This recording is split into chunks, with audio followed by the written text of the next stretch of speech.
Всем привет, с вами Алла, и в этом видео покажу, как буду шить вот такой замечательный кошелечек. Этот кошелечек на двух отдельных молниях, здесь два разных кармана, а также он открывается, и здесь также есть карман на молнии и два отдельных кармана на липучках. В этом видео покажу только сборку. То, как делала эту заготовку, в этом видео показывать не буду, так как ее я показывала в своем платном совместном пошиве по сумочке красотки. Ну а те, кто хочет сшить такой же кошелек, но из своей заготовки, добро пожаловать! И начну я с внутренней части кошелечка. Я выкрыла ткань, размер одинаковый с размером верхней заготовочки. У меня размер 23 на 29, и также заутюжила для того, чтобы ориентироваться, где у меня центр. Итак, для одной из сторон нам потребуется вот такая молния любая. У меня размер 18 сантиметров молнии, также я нашла и отметила серединку. Вот такие две заглушки, они должны быть немного шире, нежели сама молния. То есть у меня молния 2,7, а заглушки почти 4 сантиметра. Ну а по длине вы смотрите в зависимости от того, какая у вас молния. То есть заглушки мы будем пришивать по краям молнии. Далее два отреза размерами 23 на 10 одинаковые. И, кстати, один из них может быть из подкладочной ткани, абсолютно любой. Также я буду использовать вот такую репсовую ленту. Я ее рекомендую. Я не рекомендую использовать атласные ленты. Если у вас такой ленты нет, вполне можно использовать любую другую, но не атласную. И начну я с заглушек. Я открываю немного молнию. Прикладываю свою заглушку лицом к лицу молнии и делаю строчку. Так делаю с двух сторон, с одной и с другой стороны. Далее я отворачиваю и заутюживаю. Заглушечки у меня на месте, и смотрите, здесь я делала мелкий стежок. Далее я заутюжила, и здесь я сделаю длину стежка примерно 3 и сделаю 2 такие для красоты от строчки.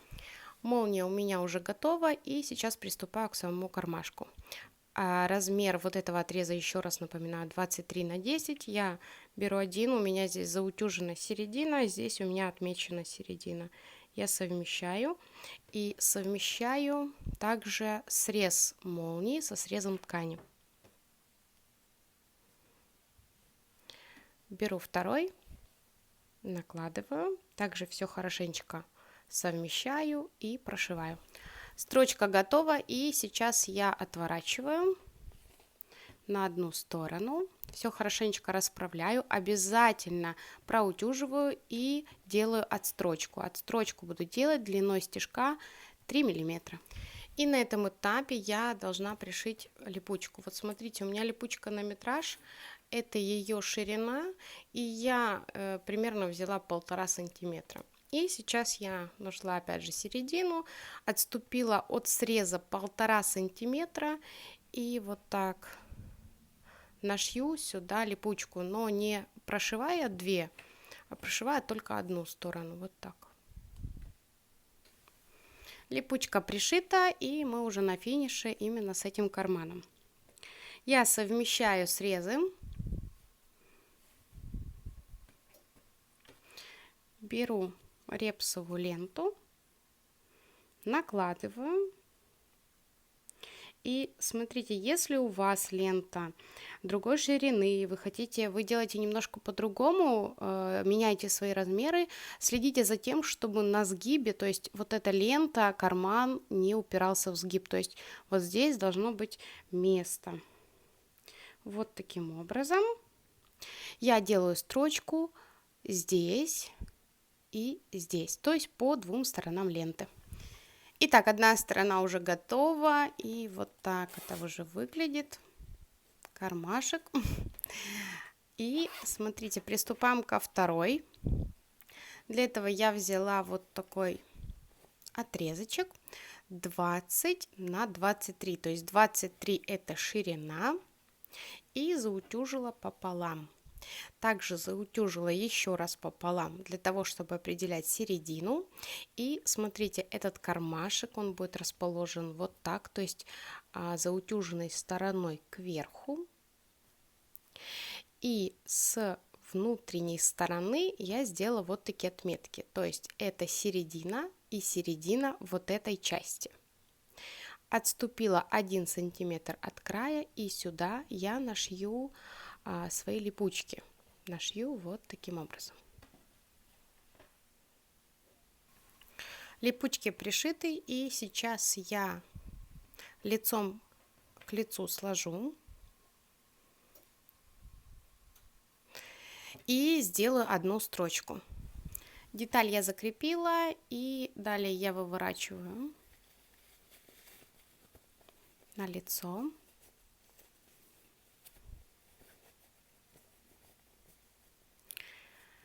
Здесь, конечно же, нужно все хорошенечко отутюжить, и сейчас я здесь поверху, по той стороне, где у меня липучки, сделаю отстрочку просто для красоты. 3 мм длина стежка. Отстрочку я сделала, и сейчас, смотрите, я сделала метки 2 сантиметра от середины. Сейчас я накладываю этот кармашек и должна отметить вот эти липучки, то есть где они у меня будут пришиваться. Так. И нашиваю их с этой стороны. Липучки у меня на месте, и сейчас я совмещаю эту линию, нижнюю линию, совмещаю липучки и прокладываю строчку. Итак, я уже сделала эту строчку, и у меня все практически готово. Осталось только найти середину и сделать отстрочку, разделив этот карман на 2 части. Все, я это сделала, и сейчас я уравняю все срезы, обрежу все лишнее и пока оставлю это. Сейчас я откладываю эту деталь и займусь молниями. Я приготовила 2 молнии. Размеры молнии у меня 18 сантиметров, и вот такие заглушки. Длина заглушки у меня 5 сантиметров, заутюжила я в 2 стороны.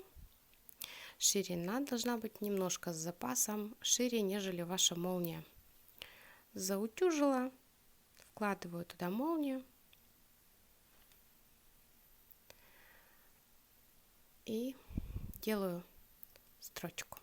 Так делаю со всеми сторонами. Заглушки на молниях готовы. Я беру свою основную заготовочку и складываю лицом к лицу молнию и заготовку. Нахожу центр.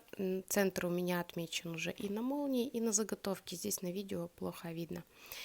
И я делаю строчку, совмещаю все срезы. Не срезы моих заглушек, а срезы молнии. И смотрите, если у вас свои какие-то размеры, и вы хотите больше либо меньше, вот здесь по краям должно быть не менее 1,5 сантиметра, у меня даже 2. Когда молния пришита, смотрите, я отгибаю на лицевую сторону, беру свою внутреннюю часть кошелечка, накладываю. И также лицом к лицу, то есть лицевая сторона внутренней части и лицевая часть молнии, все совмещаю и делаю строчку. Смотрите, у меня молния уже пришита с 2 сторон, и я уже вывернула заготовку. Сейчас я вот здесь все хорошенечко отутюжу, и только тогда, когда у меня будет с 2 сторон все отутюжено, я совмещу, посмотрю, на каком расстоянии мне удобно пришить вторую часть вот этой липучки. И затем подлезу. Сейчас тут заготовочка достаточно большая, и это еще сделать удобно. И пришью здесь вторую часть липучки. 2 липучки на месте, и сейчас выворачиваем. Вывернули наизнаночку и приготовили 4 вот таких отреза. Размер 23 на 14. Они все 4 одинаковых. И сейчас каждую из них мы должны пришить лицом к изнанке этой уже молнии, да, вот таким образом мы складываем, прошиваем одну, также переворачиваем лицом к изнанке молнии, пришиваем вторую, третью и четвертую с двух сторон. Итак, все 4 детали у меня пришиты, и сейчас очень важный нюанс. Мне нужно сделать отстрочку. Классический вид отстрочки — это когда уже подклад пришит, и вот так делается отстрочка. Но здесь изделие с выворотом, поэтому если мы сделаем именно так, выворот будет некрасив. Я беру и делаю отстрочку только вот так. То есть вот это подклада не пришивается. То есть вот так. И по лицу я делаю отстрочку. Этот способ я увидела на канале Велины Малой, и я его опробовала, и он отлично сработал. Поэтому всем его рекомендую. Отстрочку я уже сделала, и сейчас, смотрите, я срежу все, что у меня тут есть лишнее, и осталось совсем-совсем немножко. Я сделаю отметки на одной из сторон вот этой подкладочной ткани. И, кстати, обязательно на этом этапе 2 молнии должны быть открыты. И сейчас я сделаю отметки. Вот примерно вот такую отметку. Это место я прошивать не буду. Я буду идти строчкой вот примерно отсюда, пройду по периметру и закончу на второй отметке. Конечно же, все я сейчас совмещу, чтобы все было у меня ровненько и все было хорошо. Строчку я сделала, и сейчас через вот это отверстие выворачиваем. После того, как я вывернула, хорошенечко все надо отутюжить. Прям вот каждый уголочек, каждую сантиметрик я все это отутюживаю, и только затем, когда я убедилась, что все хорошо, с вот этой стороны, где мы выворачивали, я зашиваю отверстие. После влажно-тепловой обработки я также дополнительно сделаю строчку посередине. Конечно же, здесь нитки нужно взять в тон вашей заготовки и в тон внутренней части самого кошелечка. Но эту строчку я делать рекомендую, потому как у нас все же вот такая ситуация. Поэтому для того, чтобы ничего никуда не смещалось, мы делаем строчку посередине. Строчка сделана, и на этом кошелечек готов. Если вам понравился этот кошелечек, пошив этого кошелечка, ставьте лайки. Также можете комментировать, задавать любые вопросы. Ну а на этом все, и до встречи в следующих видео. Всем пока-пока!